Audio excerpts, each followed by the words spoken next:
নির্বাচন কমিশন না ওটা হোয়াটসঅ্যাপ কমিশন। নির্বাচন কমিশন মানুষের নির্যাতন কমিশন।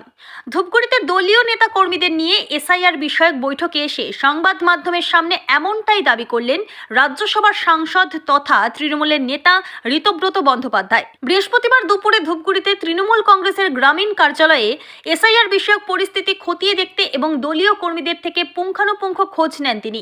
সেখান থেকে বেরিয়ে ঋতব্রত বন্দ্যোপাধ্যায় বলেন, আপনারা জানেন কয়েকদিন আগে অভিষেক বন্দ্যোপাধ্যায়ের একটা ভিসি হয় আমাদের 1 লক্ষর ওপর কর্মীদের নিয়ে।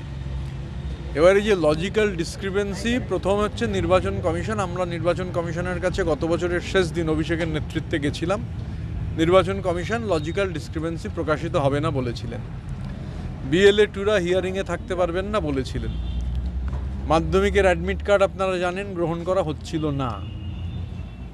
আমরা যেটা অভিষেক ওখানে বলেছিলেন যে বিএলএ টুরা যদি ভোটের সময় থাকতে পারে, এনুমারেশন ফর্মের প্রসেসে থাকতে পারে, তাহলে বিএলএ টুরা কেন হিয়ারিংয়ে থাকবে না? এটা শুধু আমাদের বিএলএ নয়, সব বিএলএ টুরাই।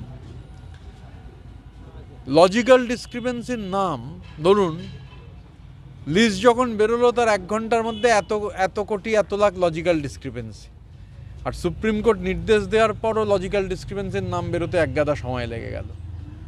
তো এখন লজিক্যাল ডিসক্রিপেন্সির লিস্ট বেরিয়েছে, 7 তারিখ অবধি এই প্রক্রিয়া হবে। আমরা এর আগে ময়নাগুড়িতে ছিলাম, এখন ধূপগুড়ি বিধানসভায় আমাদের বিধায়ক নির্মলচন্দ্র রায় সহ সবাই ছিলেন, পার্টির জেলার সভানেত্রী মহুয়াদি আছেন। এখানে এখনও সব মিলিয়ে এই অ্যাসেম্বলিতে 42,727 লজিক্যাল ডিসক্রিপেন্সি।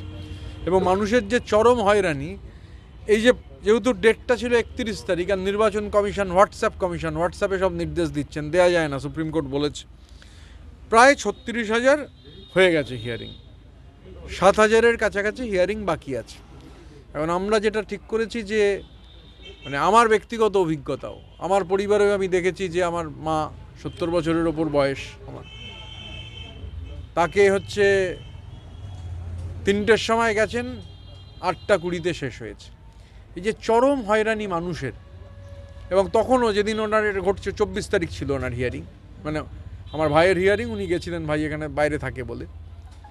তো এই যে হয়রানি মানুষের, ইচ্ছাকৃতভাবে উদ্দেশ্য প্রণোদিত হয়রানি, আমরা এবার অর্গানাইজেশনালি সমস্ত মানুষের কাছে পৌঁছানো। এখন এই যে 7,000-এর কাছাকাছি এখানে হিয়ারিং বাকি, এই সমস্ত হিয়ারিং যাতে হয়, এরা যাতে কোনোভাবে ন্যায্য নাম বাদ না দিতে পারে, তার জন্য বাড়তি সতর্কতা, তার জন্য একটা সাংগঠনিক আলোচনা আমরা করলাম। তো আমাদের ওয়ার রুম এটাকে অ্যাক্টিভ রাখা, এটা অভিষেক বন্দ্যোপাধ্যায় যে নির্দেশ দিয়েছিলেন, সেই নির্দেশের ভিত্তিতেই আমরা জেলার সর্বত্রই এই প্রসেসটা করব। 7 তারিখ অবধি যেহেতু এই প্রক্রিয়া চলবে, আমি ফেজে 7 তারিখ অবধি থাকবো জেলায়, এবং এই ওয়ার রুমগুলো মনিটর করার কাজ আমরা করব। ধূপগুড়ি থেকে ভাস্কর মোহন্তের রিপোর্ট, আমাদের টিভি।